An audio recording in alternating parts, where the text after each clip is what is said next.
Ouais. Donc Paris, pour se loger, être locataire, Ouais. c'est bien, être propriétaire, c'est différent. Donc avec notre budget, on pouvait acheter un 20 mètres carrés. Donc soit c'était la survie de notre couple, Ouais. soit on décidait autre chose. Et donc on a eu un prix très très attractif. Ok, super. C'était un petit 50-55 mètres carrés et D'accord. on l'a payé 30 000 € avec les frais d'agence. On a décidé de le faire comme projet de gîte pour qu'il y ait un autofinancement et qu'on en profite quelques semaines aussi dans l'année. Bonjour à tous, bienvenue dans cette nouvelle vidéo. Je suis très heureux de vous retrouver en compagnie de Lisa. Donc bienvenue Lisa. Bonjour à tous. Donc Lisa qui va nous partager son expérience. Ça fait un moment que je n'ai pas fait justement de partage d'expérience sur la chaîne YouTube. Et je suis heureux aussi d'accueillir pour une fois une investisseuse. Parce qu'on a beaucoup d'hommes qui investissent et assez peu, pas assez d'investisseuses. Donc c'est bien d'avoir aussi ton retour du côté féminin, voir un petit peu comment tu appréhendes les choses. Une femme qui passe à l'action aussi, donc je suis très heureux et ravi de t'accueillir sur la chaîne. Merci beaucoup Robin. Ok, donc pour démarrer, est-ce que tu peux te présenter rapidement, expliquer où nous sommes, et puis après, effectivement, on va présenter un peu plus en détail ton parcours, et puis dans une seconde partie de vidéo, on va même se rendre sur place, sur un de tes projets, pour voir concrètement un petit peu une réalisation que tu as fait. Donc bonjour à tous, je m'appelle Lisa Perrol, j'ai 33 ans. Je suis originaire de cette ville de Saumur dans laquelle on tourne aujourd'hui. Donc c'est une ville de taille moyenne qui se situe entre Angers et Tours. Ouais, une ville de la Loire avec ses beaux châteaux. Donc j'y ai grandi jusqu'à mes 18 ans. Et puis après, j'ai eu l'occasion de partir dans le cadre de mes études. J'ai fait des études de marketing et qui m'ont conduite jusqu'à Paris où j'ai travaillé dans les médias pendant une dizaine d'années. Et en parallèle, on a commencé à investir avec mon conjoint en 2018 exactement. D'accord. Donc on s'est intéressé un petit peu à des sujets de comment réussir un petit peu à se constituer un patrimoine. Donc on a fait des études de marché, on s'est beaucoup renseigné sur Internet, on a beaucoup regardé des vidéos YouTube. Et puis on s'est lancé sur un secteur qu'on connaissait bien, enfin que je connaissais bien parce que mon conjoint n'est pas originaire de Saumur. Et donc on a fait des visites ici. D'accord. Ok, très bien. Donc l'idée d'investir, c'était venu comment et le but voilà, de l'investissement pour toi, c'est constituer un patrimoine, avoir des revenus complémentaires à terme. Comment ça t'est venu et quelle est ta vision un petit peu, ton objectif? À l'époque, on était à Paris. Ouais. Donc Paris, pour se loger, être locataire, c'est Ouais. bien, être propriétaire, c'est différent. Donc avec notre budget, on pouvait acheter un 20 mètres carrés. Donc soit c'était la survie de notre couple, Ouais. soit on décidait autre chose. Et c'est vrai, quand on s'est intéressé à se constituer un revenu complémentaire, on a étudié plein de choses, dont l'immobilier. Donc c'est vrai qu'on s'est renseigné sur les différents régimes qu'il existait. Et puis on s'est aperçu que le LMNP était une bonne solution. Donc on a été plutôt chercher dans cette niche-là des investissements. Et donc les visites, elles ont été plutôt orientées sur ce type de régime. D'accord. Parce que si je comprends bien, donc vous étiez locataire avec ton conjoint et du coup pas la possibilité d'être propriétaire ou propriétaire d'un tout petit logement. Voilà. Et ça qui est intéressant, c'est que ça permet l'investissement. On n'est pas obligé finalement d'être propriétaire de sa résidence principale. Ça permet de capitaliser, de se constituer un capital sur le long terme, de rembourser du crédit et à terme d'être propriétaire, même si au final on reste locataire. Voilà. Oui, donc il y a plusieurs choix. C'est vrai que souvent on se dit est-ce qu'il vaut mieux d'abord acheter sa résidence principale ou rester locataire? Et entre autres, moi j'ai tendance à dire que c'est en rapport des possibilités financières du secteur dans lequel on se trouve, parce qu'effectivement avec des prix au mètre carré supérieurs à 10 000 €, forcément on amputerait totalement sa capacité d'emprunt, on se surendetterait. Donc dans ce cadre-là, il vaut mieux rester locataire. On a effectivement un loyer qui est beaucoup moins important que si on était propriétaire de l'appartement. Et ça nous laisse cette capacité financière à développer ces investissements immobiliers. Oui, tout à fait. Donc c'est une bonne vision. On aurait pu, certains choisir finalement d'investir dans la résidence principale et après effectivement être au taquet de l'endettement. Alors que là, ça vous a donné cette souplesse financière pour passer à l'action. Voilà, on avait de la chance, on avait un loyer qui était assez modéré sur Paris, donc ça n'a pas énormément impacté notre capacité d'emprunt. Et donc ça a été plus évident pour nous d'aller chercher, de faire de l'investissement à côté. Ok, donc là on est à Saumur, effectivement, c'est typiquement le genre de ville moyenne qui est idéal pour investir. Donc tu nous disais un peu avant la vidéo, on est sur une ville de 30 000 habitants. Avec l'agglomération, on est entre 40 et 50 000. Voilà, donc vraiment le bon format. On est sur des prix un peu en dessous de 2 000 € du mètre carré, mais qui ont plutôt tendance à évoluer à la hausse. parce que c'est des villes où il fait bon vivre en fait. C'est des cadres de vie qui sont agréables, donc il y a de plus en plus de personnes qui ont envie de vivre dans ce type de conditions finalement. Et comme à chaque fois, une offre locative qui n'est pas forcément au top, avec tout ce qu'on a vu encore plus dernièrement, les taux de crédit qui ont augmenté, donc moins d'accession à la propriété, des contraintes aussi en termes de location, ce qui fait que les investisseurs retirent certains biens à la location et les mettent à la vente.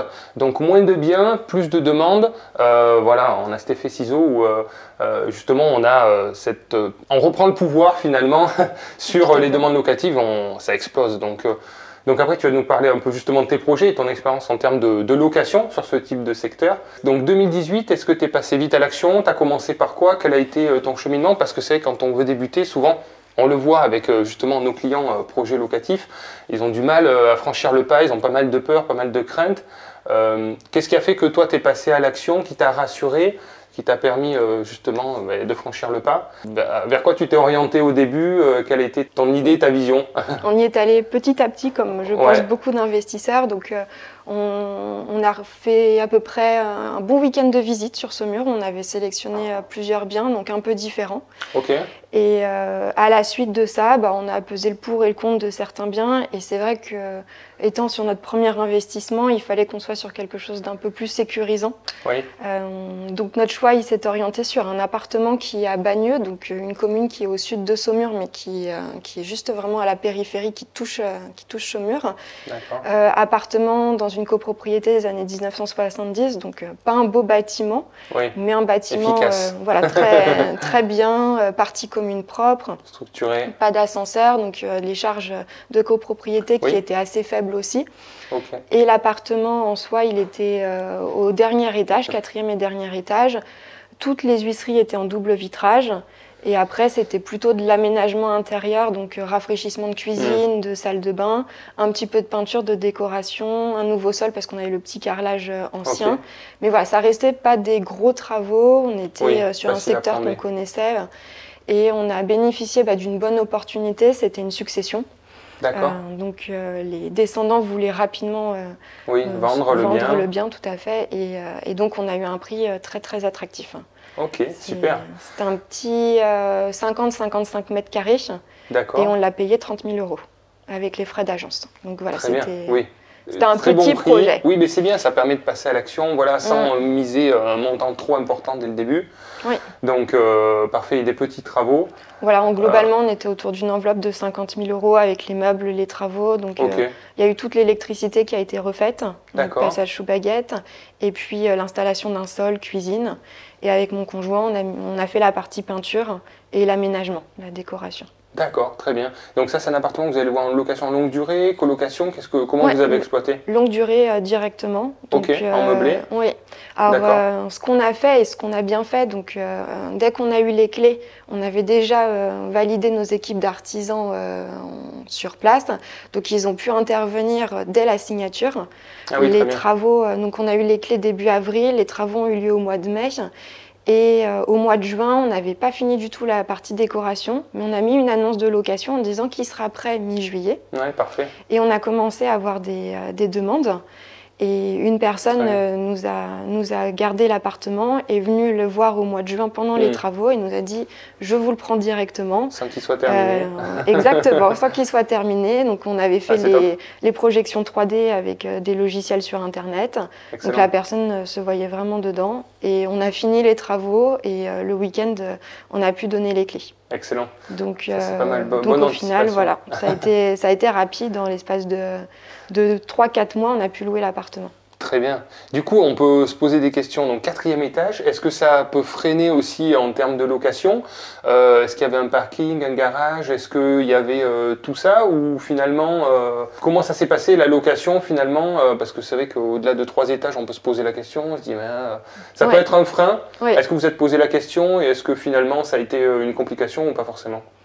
On s'est dit que ça le sera. Et en effet, il y a des personnes qui nous ont dit 4e étage sans ascenseur pour monter les courses, par exemple. Tout à fait, non, c'est trop haut. Okay. Mais cette personne qui nous a choisi le logement, elle a été contente parce qu'elle était très sportive. Donc elle s'est dit, au contraire, aucun souci.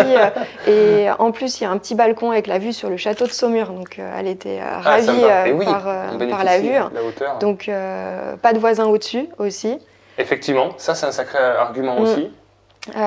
Et place de parking pas adossée à l'appartement, mais disponible en bas de l'appartement. Assez facilement. Oui, tout à fait. D'accord, très bien. Et puis bon, Bagneux est vraiment à côté de Saumur, donc en 10 minutes on est à pied, on est dans le centre de la ville, donc on n'a pas l'utilisation fréquente de la voiture, donc on peut se permettre aussi de s'adresser à des personnes qui n'ont pas de véhicule. Très bien. Donc là, bon petit projet pour mettre à l'aise, donc ça s'est loué rapidement, et puis après, du coup, ça vous a sûrement rassuré de voir que ça fonctionnait bien. Oui. Et on n'avait même pas eu les clés parce qu'on avait fait fin 2018 l'offre d'achat et on a eu les clés au mois d'avril. Et entre-temps, au mois de février, on a fait une offre sur un immeuble qu'on verra ensemble. Et voilà, on n'était pas encore propriétaire, pas lancé, mais voilà, c'était l'opportunité. Oui, tout à fait. D'accord. Justement, ça s'est bien passé aussi dans votre couple, parce que c'est souvent une aventure de couple aussi. Il faut que tout le monde soit ensemble dans la bonne direction. Et du coup, vous avez fait un peu des travaux vous-même. Vous êtes vraiment ensemble. Il y a eu des points de frottement, besoin d'être rassuré. Vous vous êtes répartis les rôles. Est-ce qu'il y a une organisation du coup dans votre relation pour que ça se passe bien? Oui, ça s'est bien passé. On est toujours ensemble.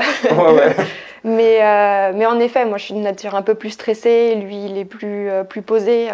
Après je suis très organisée, peut-être un petit peu trop aussi, mais voilà, on a trouvé un peu un équilibre tous les deux. On le verra, mais d'un point de vue gestion de chantier, on s'est bien entendu. On a appris ensemble parce que c'était nos premiers... C'était la première fois qu'on faisait des travaux aussi, donc premier appartement uniquement peinture, et le deuxième on est allé un peu plus loin, on a fait des enduits, ponçage, voilà, on y allait par étapes. Et ça s'est toujours bien passé. Après c'est plutôt au niveau de l'organisation des équipes d'artisans.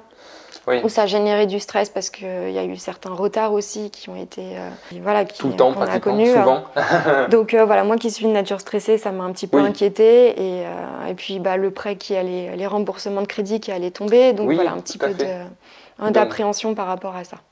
C'est vrai que ça, c'est hyper important justement d'arriver à prendre du recul et suivant son tempérament et son caractère, il y en a qui ont plus la capacité à se détacher des difficultés et des problèmes, mais c'est vraiment quelque chose de clé, je pense, en investissement immobilier, c'est de ne pas vivre trop à cœur les choses parce que si on ne prend pas du recul, on peut mal les vivre, penser qu'à ça, se dire le loyer n'est pas tombé, je regarde le lendemain, on y pense toute la journée, il faut vraiment voir ça comme un investissement, essayer de se détacher de l'affect, de ne pas avoir d'affect personnel. Souvent, je fais la comparaison avec un tas de billets. Voilà, on n'a pas d'affect avec un tas de billets. Donc, il faut essayer d'imaginer son investissement comme un tas de billets pour vraiment prendre du recul et pas être impacté par toutes ces petites problématiques rencontrées quotidiennes quand on est investisseur. Et c'est pour ça qu'on en partage aussi. C'est bien que tu puisses parler aussi des difficultés, des galères aussi que tu as pu avoir parce que il y en a. C'est pas un placement, c'est un investissement. Et donc, ça demande un peu d'investissement personnel, il faut en avoir conscience aussi. Et voilà, il faut être capable de trouver des solutions. À chaque fois, il y a des petites problématiques. Sur les travaux, c'est souvent le cas aussi. Il y a souvent un peu de retard, il y a souvent des petites surprises, des petits dépassements. Voilà, mais quand on prend du recul, après maintenant c'est loué finalement, quand on prend du recul on se dit ben voilà, le loyer tombe, les locataires sont là, c'est bon, c'est l'essentiel, voilà, c'est ce qui nous intéresse, c'est l'objectif et pas s'engouffrer dans des petites difficultés au quotidien. Mais ça c'est un travail soi-même à faire pour bien comprendre et pas mal vivre aussi ces projets d'investissement. Oui, et puis finalement tout s'affronte, il faut aussi en effet prendre le recul nécessaire. C'est pas grave, c'est un investissement. À partir du moment où on investit, c'est qu'on est aussi capable d'assumer cette perte. Donc si c'est 2-3 mois de loyer, eh bien on prend aussi en considération le jour où on fait une offre. Nous, on l'avait anticipé. Donc on avait fait un plan d'action aussi qui nous permette peut-être d'aller crescendo dans la mise en place des locataires. Donc on le verra sur l'immeuble, mais on a rénové certains logements avant pour être sûr de pouvoir les louer rapidement. Et après, on a fait des travaux dans un second temps dans d'autres logements. Mais ça permettait de trouver l'équilibre. Donc il y a toujours des solutions. Tout à fait, tout à fait. Ça c'est pas mal parce qu'effectivement le différé n'est pas infini non plus. Donc ce qu'on veut c'est éviter de trop sortir de sa poche. Donc du coup vous avez enchaîné. Alors ce premier projet intéressant, vous avez réussi à avoir une bonne rentabilité, vous avez fait un peu de travaux vous-même. C'est un projet qui s'autofinance, qui dégage un petit peu de cash flow. Alors le tout premier projet, le petit appartement, il est tout juste à l'équilibre. D'accord. On a 30-40 € de cash flow par mois. D'accord. Après, Ok. voilà, c'est... Projet qui s'autofinance. C'était ça. Sans trop d'apport. Oui, on a dû mettre les frais de notaire, Ok. Ouais, 5-6 Très 000 bien. euros. Donc ça capitalise tranquillement. Ok. On a dû mettre un petit peu pour l'argent pour les meubles, Ouais. mais globalement, pas de mauvaise surprise. Les devis respectés. On avait uniquement 2 entreprises qui étaient venues, donc aussi ça permet de bien gérer ces budgets. Ah oui. Très bien. C'était un entrepreneur qui faisait un peu Voilà, plus on corps a eu d'état. l'électricien qui est venu avec sa garantie décennale pour Ouais. mettre tout aux normes, et Ok. après un artisan qui était plus tout corps d'état, donc qui a fait la partie rénovation salle de bain, cuisine et les sols. Tout le reste. Ok. Et du coup, la gestion s'est plutôt bien passée entre les deux. Très bien. Donc, bon, sur ce projet, pas de grosses galères, un peu de retard sur les artisans, mais pas de difficultés Non. majeures sur d'autres problématiques. Non. Bon, le financement s'est bien passé, vous travaillez tous les deux, voilà, c'était un Oui. premier projet. Et Oui. du coup, assez rapidement, donc Ouais. pas de peur, on part sur un projet, alors là, carrément différent, beaucoup de travaux, Oui, beaucoup Voilà. de problèmes. aussi à gérer, Oui, parce c'était... que, voilà, multi-travaux, multi-exploitation aussi, donc... Oui, tout à fait. Bon, on est resté sur du meublé au niveau Ouais. de cet immeuble qui se compose de 5 lots. D'accord, On a réduit un petit peu les surfaces qui étaient disponibles. Donc, initialement, il y avait d'accord. beaucoup de T3. On est passé sur des T2 parce que la demande aussi sur la ville de D'accord. Saumur, elle est plutôt orientée sur des grandes pièces de vie. Ah Il oui, n'y a pas énormément, comme on est sur une ancienne ville, les espaces sont assez réduits. Donc nous, ce qu'on a souhaité faire, c'était de dégager, d'offrir plus d'espace aux locataires pour qu'ils restent un petit peu plus longtemps. ouais, Donc on a transformé les T3 en T2. Et on avait un petit studio sur lequel il nous arrivait beaucoup de mésaventures. Et après, on avait eu un grand appartement qu'on a transformé en colocation. d'accord, très bien. Donc vous avez gardé le même nombre de lots, vous les avez Oui. juste réagencés un petit peu intérieurement, modifié quelques cloisons. Et ça, c'est une bonne remarque. Je pense à tort qu'on loue plus cher un petit T3 qu'un grand T2. Eh bien, pas forcément. Et je pense que c'est la bonne réflexion, parce que moi, j'ai fait l'erreur aussi. J'ai transformé des T3 en T4. Et en fait, à chaque visite, tout le monde me disait, mais en fait, on aurait préféré que ce soit ouvert, avoir une grande pièce de vie et avoir une chambre de moins. On n'a pas besoin de 3 chambres, mais on cherche surtout une grande pièce de vie agréable et pas optimiser tout un tas de petites pièces, quoi. J'ai beaucoup soit de personnes seules qui vivent dans des 30 mètres carrés et qui sont un peu à l'étroit. Et aujourd'hui, les appartements qu'on propose, ils font 50-55 mètres carrés. Ouais. Ils ont plus de 30 mètres carrés de pièces de vie avec la cuisine ouverte. Ouais, super. Et les gens trouvent que c'est un bon compromis avant aussi peut-être de partir dans des projets d'acquisition personnelle, d'avoir vraiment un espace plus agréable et Bien qui sûr. fait un peu moins, je vis dans un petit espace d'étudiant. On attire ce qu'on propose. Si vous proposez des tout petits logements moins agréables, vous allez attirer des personnes qui acceptent de vivre dans ce cadre-là. Donc, encore une fois, on sort du lot. Donc, je pense que c'est une bonne stratégie. Et le loyer est aussi élevé qu'un petit T3, en fait, contrairement à ce qu'on peut penser, parce qu'il y a peu de grands T2 qui soient modernes. Et donc, on a des gens qui sont prêts à payer un peu plus pour être dans des espaces agréables. Donc, Donc, soigner la décoration aussi, pour se permettre d'être à un niveau un peu plus élevé quand on a tout rénové. Quand on a commencé à louer en 2019-2020, on était vraiment sur des loyers élevés pour la ville de Saumur, mais on proposait des choses qui n'étaient pas communes sur le marché du Saumurois. D'accord. Aujourd'hui, on a fait l'effort de maintenir des loyers qui restent assez similaires par rapport à ce qu'on a proposé au moment de la mise en location. Et on se rend compte qu'on est bien situé maintenant au niveau des tarifs. On n'est pas sur une enveloppe très haute. Oui. Il y a aujourd'hui sur Saumur, on peut trouver des petits T2 à 700-800 euros le loyer mensuel. Ah oui, quand même. Nous, on est entre 550 et 600 euros. D'accord, très bien. Et oui, puisque le prix des loyers a quand même bien augmenté ces 2-3 dernières années et continue à bien augmenter en rapport de l'offre et de la demande, toujours pareil. Donc vous êtes resté sur cette enveloppe-là. Et c'est ça qui est intéressant dans l'investissement, c'est que sur le long terme, le montant des loyers ne fait qu'augmenter, environ de 3% par an. Mais au final, comme notre crédit reste identique, en fait, ça augmente notre bénéfice à chaque fois sur le long terme. Et donc là, c'est bien, vous avez fait le choix de vous donner plus de choix et de possibilités au niveau des locataires en étant bien placés. Oui. Du coup, ce projet, alors beaucoup de travaux, vous en avez fait beaucoup vous-même aussi, une partie peu, oui. Ouais. Oui. Comment ça s'est organisé? Est-ce que tu peux nous... Alors, c'est le projet qu'on va aller visiter juste après, ça fera l'objet d'une seconde vidéo. On a la chance de pouvoir justement rentrer dans l'immeuble, voir les appartements, donc on va vraiment décortiquer ce projet après sur place. Mais grosso modo, l'enveloppe du projet, combien tu as loué et qu'est-ce que du coup vous avez fait, parce qu'il y a différents modes d'exploitation finalement dans cet immeuble. Donc c'est bien, ça dilue aussi le risque parce que différents appartements, différents modes d'exploitation et puis l'optimisation aussi des travaux, parce que vous en avez fait, c'est pour ça que vous avez, à mon avis, une très bonne rentabilité aussi, c'est parce que vous avez fait aussi pas mal de travaux. Oui, tout à fait. Donc au total, le projet, parce qu'on a fait aussi beaucoup de travaux, il est autour des 250 000 euros. Ouais. Je pense que si on avait tout délégué, on serait plutôt aux environs de 300-320 000 euros, parce que on s'est chargé de toute la partie enduit, peinture, qui prend du temps, d'ameublement aussi, et donc ça a permis d'optimiser. Après, c'est à prendre en considération dans la phase de planning, parce que comme c'est nous qui faisions les travaux, c'était sur notre temps personnel. On habitait à Paris, c'est 3 heures de route de Saumur, donc on ne venait que pour les week-ends et les vacances. Donc ce qui fait que le projet a beaucoup traîné. Donc voilà, ça on n'a pas encaissé de loyer parce que les logements n'étaient pas louables. Donc voilà, il faut peser le pour et le contre. Est-ce qu'on emprunte 300-320 000 euros, on délègue toute la partie travaux et en un an l'immeuble est loué. C'est parti. Et comme nous on a mis 1 an et demi, voire 2 ans à louer tous les lots. D'accord. Oui, voilà, c'est des choix à faire en fonction des disponibilités.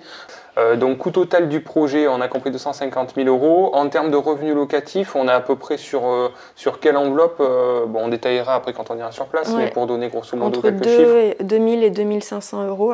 Ok, très bien. De loyer, il y a un petit peu plus de vacances sur la partie colocation. Ah, d'accord.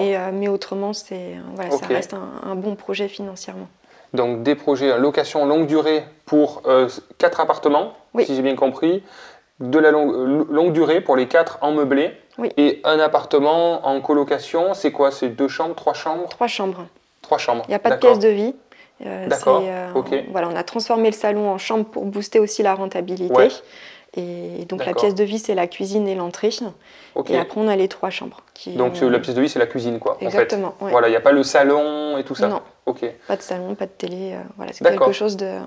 Ok, et alors justement, par expérience, donc ça fonctionne bien, il y a un peu de turnover. Avec le recul maintenant que tu as, est-ce que tu peux dire, est-ce que c'était un bon choix ou est-ce que tu aurais fait les choses différemment? Quel est ton recul par rapport à ça? Parce que justement, on entend un peu tout, il y a le pour, il y a le contre, mais toi concrètement, est-ce que ça s'est bien passé? Alors, au tout début, quand on l'a lancé, on s'était dit plutôt on va aller chercher les étudiants parce qu'au niveau de la localisation de notre bien, on est vraiment à 10 minutes de la fac de Saumur. Mais les étudiants restent moins longtemps, arrivent au mois de septembre. C'est vrai que quand on a mis en location à partir du mois de juillet, on a eu beaucoup de gens qui nous disent oui, mais ça nous intéresse, mais on paiera le loyer qu'à partir de septembre. Donc on perdait déjà 2 mois. Donc voilà, au niveau du démarrage, on s'est quand même posé des questions. Et puis on a changé un petit peu les profils des locataires. On est plutôt allé sur du jeune actif ou du 25 ans et plus, pour avoir des personnes qui sont un peu plus responsables, qui viennent pour des projets un peu plus longue durée. Et là, on a les baux, donc on part sur des baux individuels non solidaires entre eux. D'accord. Et les personnes restent 1 an. J'ai une jeune fille qui est restée 2 ans et qui est partie cet été, donc qui est quand même sur des durées de location qui sont plus élevées qu'habituellement. Et j'essaye aussi avec mes locataires de ne pas imposer des profils quand il y a des changements, mais de leur demander quels sont pour eux les critères essentiels. Donc il y en a une là qui était là depuis très longtemps, m'avait dit je veux quand même des personnes qui connaissent l'état d'esprit d'une colocation, qui sait partager, faire une petite cagnotte pour pouvoir acheter les produits d'entretien qu'on se partage, d'aller dans cette vie de collaboration au sein de la colocation. Donc voilà, j'avais mes petits critères. Donc quand je passais des entretiens, je listais aussi s'ils avaient déjà vécu en collectivité ou non, s'ils sortaient tout juste de leur foyer familial, qu'ils n'avaient jamais appréhendé la vie de manière indépendante, je les mettais un petit peu de côté. Donc oui, ça me réduisait un petit peu ma sélection de locataires, mais on arrive à trouver des locataires qui s'entendent bien, et c'est l'objectif d'avoir... Et oui, c'est l'objectif d'une colocation, effectivement, que tout le monde s'entende, qu'il y ait cet état d'esprit... Et l'avantage de notre colocation, c'est qu'on a mis des salles de bain indépendantes dans chacune des chambres. Ah oui, ça c'est pas mal, Donc elles ont... là, c'est une colocation que de filles actuellement. Ok. Mais elles ont cette indépendance au niveau de la salle d'eau. Elles partagent uniquement partie sanitaire, cuisine, entrée. Mais autrement, elles sont indépendantes dans leur chambre. Très bien. Ouais, ça c'est pas mal, ça apporte plus de confort aussi. Oui, oui, c'est pas mal. C'est ce qui peut poser problème en heure de pointe. Après, on a toujours ce souci de la rentabilité sur les colocations parce que le loyer qu'on affiche, c'est charges comprises. Et donc, il y a le chauffage, il y a l'eau, on a mis la fibre.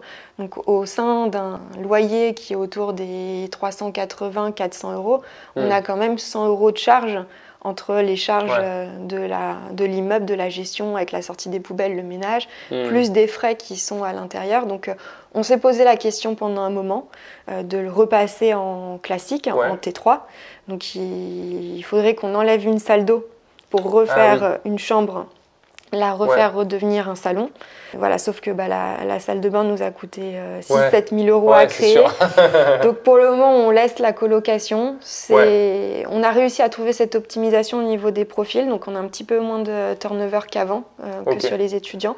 Et donc je pense qu'on a trouvé un bon équilibre. Ouais, il faut prendre, c'est une autre gestion un peu différente, il faut optimiser, ça s'appréhende un peu différemment et il faut le temps peut-être de s'y faire, mais bon, le principal c'est qu'effectivement ce soit loué, que ce soit rempli et que ça fonctionne. Mais en fait, c'est vrai que des fois, moi c'est pareil, j'ai des immeubles, il y a un peu plus d'inconvénients, je sais que j'ai pas isolé les plafonds, je le sais, j'en ai conscience et en fait j'accepte d'avoir plus de turnover parce que j'ai pas fait ce qui aurait dû être fait, mais on apprend tout le temps en fait.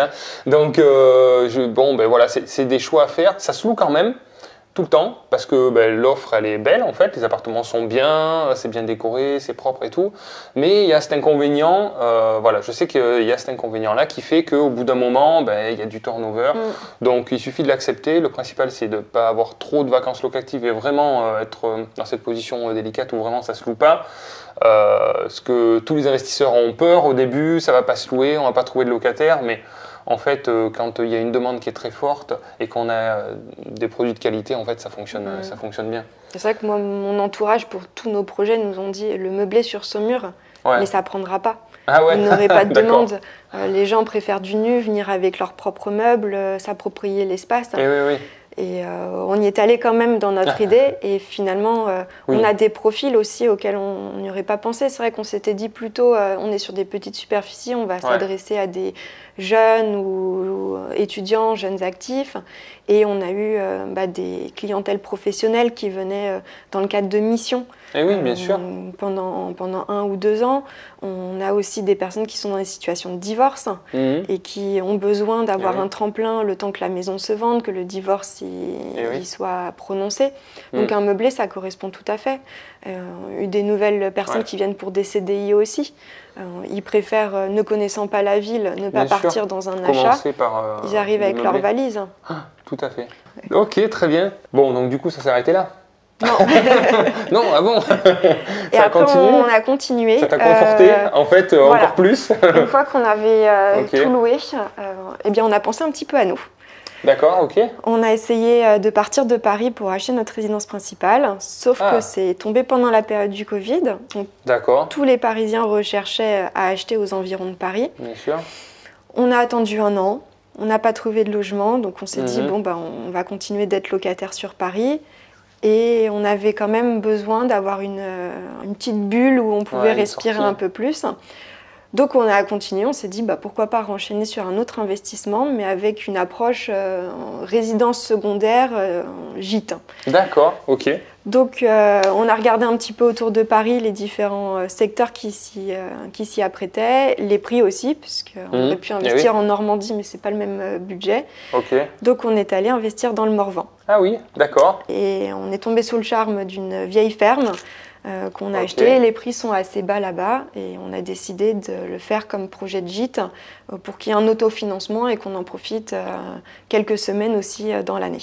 Super, dis donc. Sacré projet, encore complètement différent des Oui, autres. oui, là on partait vraiment sur une bâtisse entière à rénover. Ah oui, complètement. Donc il y avait les murs, le toit, il fallait Ouais, tout aménager à on a l'intérieur. aménagé les combles et puis une grosse rénovation intérieure parce que Ok. c'était un bâtiment ancien qui a été Ouais. rénové, donc les pierres avec beaucoup de ciment, donc il a fallu déstructurer Ah oui. la partie l'ossature de la maison pour retomber sur une structure saine, réisoler de manière plus écologique aussi la maison qui respecte mieux cette structure de pierre. D'accord. Et là, on a fait beaucoup de travaux. Ah ouais. Nous-mêmes. Voilà. Là, vous êtes passé encore au On est cran passé, supérieur. oui, tout à fait. D'accord. Et bien après, il y avait peut-être plus de temps à cette période-là aussi. Ça a permis de combiner un petit peu tout ça. Oui. D'accord. Oui. Puis pareil, week-end, vacances sur ce projet. Ouais. Et donc, on a commencé à louer à partir de ce mois de juillet de cet été. D'accord. Donc, Tout récemment. Donc 3 ans de travaux à peu près. On a acheté en janvier 2022, on a eu les clés. Ok. Et donc location juillet 2024. Ok, un 2 an et ans. demi. Ok, un an et demi. Ah oui, très bien. Où ça va. Oui. D'accord. Donc Très bien. on avait des artisans pour faire l'électricité, un petit peu de plomberie, Mhm. et puis la partie huisserie aussi qui a été changée. Et la D'accord. maçonnerie, parce que les murs porteurs qui sont quand même Ouais. à reprendre un peu. Ah ouais, on ne ok. se sentait pas capable et on préférait Oui, bien appeler sûr. un artisan qui pouvait vraiment bien juger de la taille des IPN à mettre en fonction Ok. du poids à porter. Et nous, de notre côté, on a fait toute la rénovation de l'isolation des murs, l'aménagement des combles, la mise en place des sols, les placos, la peinture, les enduits, voilà. Ouais, chapeau. Donc gros projet aussi. Ah ouais, ouais, énorme, énorme. Bah, du coup, tu nous enverras quelques photos, on mettra peut-être Oui. quelques images pour illustrer. Du coup, vous avez créé 2 logements dans le bâtiment ou c'est un seul logement? Un seul grand logement. Un seul grand logement loué en gîte, du coup? Oui. D'accord. Il n'y a pas eu de déclaration particulière à faire parce que c'était déjà en habitation ou est-ce Oui. qu'il y a eu des démarches On un a peu fait la compliquées? démarche auprès de la mairie pour Ouais. indiquer, déjà on s'était présenté en amont pour savoir s'ils acceptaient ce type de projet aussi dans leur Oui, commune. très bien, ouais. Donc après on a rempli le formulaire en adéquation avec Ok. la déclaration de notre activité. Très bien, super. Donc les démarches étaient assez simples. Les communes dans ce secteur-là sont plutôt contentes d'accueillir voilà, des vacanciers parce que ça fait vivre économiquement aussi la Et oui, région. bien sûr. Nous aussi, on en profite aussi sur d'autres périodes de l'année moins touristiques. Ok. Mais comme ça, on vient aussi Ah oui, en créer du profiter lien aussi. social. Ouais, c'est bien. Et non, c'est une belle maison de 160 mètres carrés avec un grand jardin de 1000 mètres carrés. Ok. Donc qui est très agréable l'été et on a de la chance parce que c'est un lieu de destination où les gens aiment rester du temps. Ouais, Donc ils y restent 7 nuits facilement. d'accord, ok. Donc on n'a pas encore fait les démarches pour obtenir le label Gîte de France. Parce D'accord. qu'on attendait aussi de finir toute la partie intérieure, on l'a entièrement rénové. On n'a pas encore rénové les extérieurs et en fonction du classement qu'on peut espérer chez Gîte de France, il faut qu'il y ait une offre aussi qui soit très écologique avec la mise en place d'un compost, avec Ah oui, d'accord. différentes prestations Ok. qui se prêtent aux nouvelles normes d'aujourd'hui. Donc voilà, tant qu'on n'avait pas fait toutes ces démarches-là, on n'a pas entamé les démarches auprès de Gîte de France, mais c'est aussi un objectif parce que c'est gage de qualité Ok. d'avoir ce label. Et du coup, par rapport à ce projet, donc là c'est en location, c'est parti. Vous avez fait une étude de marché pour voir pour la location courte durée s'il y allait avoir de la demande ou comment vous avez estimé que que ce projet allait être rentable parce que c'est vrai qu'en termes de données, bon sur la location longue durée c'est assez simple Oui. de faire une étude de marché, mais là sur quoi vous êtes basé, comment vous avez pu estimer que ça allait être un projet équilibré et Alors, rentable? Là, on a pris un peu plus de risques sur l'étude de la demande locative sur la région. Ok, On a fait l'étude de marché, on est allé sur les plateformes Voir ce qui était populaires, proposé. exactement, de regarder un petit peu le type de bien, type de prestation, les prix à la nuitée. On regardait aussi les calendriers de chaque location pour regarder Ah oui, les réservations. voilà, Ouais, ok. si au mois de... Comme on a commencé à étudier le projet pendant l'été, au mois de juillet. Donc on a commencé à regarder un peu les calendriers sur l'été, sur comment c'était réservé, est-ce que les locations étaient pleines ou pas. Voilà, on y est allé aussi pour découvrir la région. Donc on a posé des questions également aux propriétaires de location courte durée sur place. D'accord. Et voilà, quand on a fait notre étude de marché, on est parti sur une hypothèse un petit peu basse aussi parce que ne sachant pas la dynamique qu'il allait avoir. Et on est tombé sur une période propice aussi aux destinations françaises parce que quand on a commencé cette étude-là, c'était 2021, période Covid, on se déplaçait un petit peu moins aussi. On avait plus tendance à se réfugier sur des destinations françaises. Donc voilà, on avait quand même un environnement qui était positif sur ce projet-là. D'accord, très bien. Donc, location à peu près à la semaine maintenant. Du coup, c'est mise en location assez récente. Oui. Du coup, est-ce que la location s'est bien passée? Le démarrage se passe bien? C'est toujours un peu le démarrage. Il faut le temps que le produit se fasse un peu connaître. Est-ce que ça correspond à vos attentes? Voilà. Et est-ce que, aussi, autre question, est-ce que si vous deviez basculer en location longue durée, est-ce que votre projet serait quand même équilibré financièrement? Est-ce qu'il serait sain de ce côté-là, si jamais vous deviez basculer pour diverses raisons? C'est possible. Du coup, la location se passe très bien. On a eu un taux de remplissage au mois d'août de 80%. Sur septembre-octobre, on était entre 40 et 60%. On l'a fermé parce que la région du Morvan est quand même très froide. Donc entre les personnes qui viennent, les frais de chauffage, de ménage derrière, on ne trouvait pas un équilibre, donc on a fermé sur novembre-décembre. On réouvre pour les fêtes de Noël, donc on a les 2 semaines des vacances qui ont été louées. Super. Et on fermera janvier-février, on réouvrira à partir du moment où on commence à avoir la période de printemps. Ok, très bien. Donc plutôt des bons signaux sur le démarrage, parce qu'en effet, quand on commence sur les plateformes, on n'a pas de notation. Donc est-ce que les gens vont pouvoir se dire « Ah, bah, c'est un produit intéressant ». On a mis en place des petits guides aussi qu'on leur envoie systématiquement quand ils réservent. On a des présentations assez détaillées des équipements, donc ça rassure. Et on a été beaucoup dans la coopération avec nos premiers vacanciers. Très bien. On leur demandait leur ressenti, est-ce qu'il y avait des équipements qui leur manquaient, des petites choses. Donc au fur et à mesure de leur retour, on a acheté un plateau, une petite radio, on vient renforcer les équipements derrière. Donc ça, c'est appréciable aussi de collaborer avec les vacanciers de cette manière-là. Je pense. Et pour ta deuxième question, si on repassait en location à l'année, on ne serait pas rentable. Non. Non, parce qu'aujourd'hui, on a un prêt à 820 € par mois. Et pour cette maison, on pourrait, alors peut-être comme il y a peu de biens qui sont rénovés. Oui, dans les 800 €, ça me choque pas de louer. Mais bon, à quelque chose près. Je pense qu'on serait plutôt dans les 700, 750. Mais le problème de cette maison, c'est qu'elle a un énorme terrain, il y a beaucoup de granges, donc c'est. Oui, ça se prête pas spécialement. Ok, très bien. Mais voilà, peut-être qu'on serait tout juste à l'équilibre, en effet, si on la louait à l'année.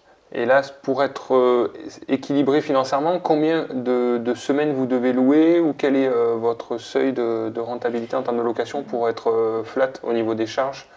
Eh bien, là, il faudrait qu'on loue à peu près 15-16 semaines dans l'année pour être à l'équilibre en termes de remboursement de prêts, taxes foncières, la taxe CFE, les dépenses d'eau, d'électricité et de ménage. 3 mois et demi sur 12, donc ça me semble tout à fait faisable. Très bien, dis donc, ça fait pas mal de projets en plus différents à chaque fois, vous lancez dans des nouveaux défis. Oui, tout à fait. Et le nouveau défi, c'est l'intégration au sein de projets locatifs maintenant, du coup. Exactement. Puisque Lisa fait partie de l'équipe depuis 3 mois à peu près, je dirais, environ. Fin août, début septembre. Voilà. Donc, est-ce que tu peux expliquer du coup ton secteur de prospection, s'il y a des personnes qui souhaitent faire appel à tes services, quels sont les départements sur lequel tu peux trouver des biens et ce vers quoi tu t'orientes, qu'est-ce que tu peux trouver sur ce secteur, à quoi s'attendre en fait sur ton secteur, puisque tu es à 100% dans l'équipe et déjà bien actif puisqu'il y a déjà plusieurs projets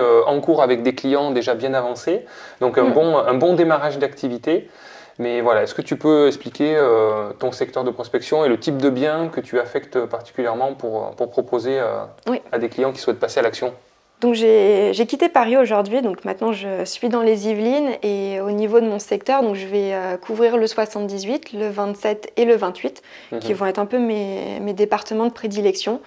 Donc l'avantage, c'est que j'arrive à répondre à différentes problématiques. Que ça soit un investissement un peu plus patrimonial, donc avec un équilibre dans l'investissement sans forcément dégager énormément de cash flow, mais un potentiel à la revente qui est possible. Donc on va aller chercher des villes plus proches de Paris où on va être sur cet équilibre au niveau du rendement. Et on a aussi, si on s'éloigne un petit peu de cette couronne parisienne, des projets, eux, un peu plus rentables. Donc on va aller sur des plus petites villes de moins de 15 000 habitants, moins de 10 000 habitants, où là on va aller chercher de la rentabilité pure. Donc voilà, on a ces deux... C'est parfait, ça répond un peu à différentes demandes. Ceux qui ont besoin d'être rassurés sur la valeur foncière, parce qu'il y a des clients qui ont besoin d'être rassurés par un prix au mètre carré de secteur. À ce moment-là, il y aura un peu moins de rentabilité, mais plus de projection sur le long terme sur des évolutions de prix de marché à la hausse et une véritable valeur foncière. Et ceux qui sont plus sensibles à la rentabilité, on s'éloigne un petit peu. Voilà. Donc plus immeuble de rapport. Tu peux t'adapter à des appartements, on a compris par rapport à ton expérience, mais... Ouais, ça peut être appartement en fonction des budgets aussi qui sont disponibles. Donc, je peux répondre à des budgets qui sont inférieurs à moins de 100 000 euros. On va aller chercher plutôt des appartements. Après, tout dépend en effet si c'est la rentabilité ou si c'est plus la valeur patrimoniale. Je vais directement orienter sur des typologies de villes qui sont plus adeptes de répondre à l'enjeu. On peut être aussi, si on s'éloigne un petit peu, plutôt 27-28, sur de la division aussi de maisons quand ça s'y prête, pour essayer de créer 2 ou 3 lots. L'objectif, c'est de se dire qu'un des lots arrive à couvrir la majorité des charges, notamment l'emprunt, et que le deuxième lot vienne un petit peu en bonus aussi. Ça permet de rassurer et de pouvoir aussi, comme beaucoup d'investisseurs le souhaitent, enchaîner sur un autre bien derrière. Et après, il y a des immeubles aussi qui sont déjà construits, cohérents, et avec quelques petits travaux de rénovation ou déjà loués aussi, et qui permettent d'avoir des revenus qui tombent tout de suite. Je pense que c'est un bon secteur avec un bon compromis de valeur et de rentabilité. Des secteurs qui nous intéressent pour faire des investissements rentables. Nous, on ne cherche pas l'hyper-rentabilité avec tout le risque qui va avec, parce que la rentabilité est forcément liée au risque. Donc, ce n'est pas ce qu'on souhaite faire chez Projet Locatif, de l'hyper-rentable, parce qu'on sait très bien, avec le recul et l'expérience qu'on a, qu'on s'épuise dans l'hyper-rentabilité et qu'on ne peut pas construire un patrimoine sereinement dans le temps. Et nous, ce n'est pas vraiment ce qu'on souhaite faire. On souhaite faire des bons investissements passifs, sereins pour nos clients. D'ailleurs, on a énormément de retours positifs de tous nos clients, donc on les remercie au passage. Je crois, au moment où on tourne la vidéo, on a réalisé un peu plus de 1150 projets. Donc merci à tous ceux qui nous ont fait confiance. Et justement, on a fait une analyse parce qu'on envoie un dossier, un formulaire de satisfaction à tous nos clients. On est à 4,8 sur 5 sur l'ensemble des formulaires reçus. Donc on est vraiment ravis et satisfaits d'avoir cette bonne orientation qui fait que justement le client n'achète pas juste une rentabilité sur le papier et après se retrouve avec des galères à gérer, quoi. C'est pas du tout notre vision. Voilà, donc écoute, merci pour ce partage, Lisa. Écoute, c'est sympa, j'espère que ça pourra vous aider aussi d'avoir cette vision. Finalement, ça s'est plutôt bien passé, vous avez trouvé des solutions à chaque difficulté, une bonne équipe aussi avec ton compagnon, donc une belle aventure de couple et puis familiale aussi, vous avez embarqué un peu de famille aussi. Donc au-delà des chiffres, c'est tout ça aussi qui est beau, c'est tout ce qu'on peut partager, les souvenirs, sentir que sa famille est là aussi pour nous aider, enfin tout ça fait aussi la beauté des projets. Voilà. Au-delà des chiffres qu'on bien sûr nous intéressent, et tout ça qui est à côté aussi est important à souligner. Donc merci pour ce partage. Mais du coup, nous on va aller voir ton immeuble et ça fera l'objet d'une seconde vidéo. Voilà, petit teasing pour la vidéo numéro 2. On va aller sur le terrain. Bon, il pleut pas déjà, c'est pas mal. Et puis, merci encore, Lisa, pour toi. Avec plaisir. Et puis pensez à vous surtout, passez à l'action. Ciao les investisseurs. Au revoir.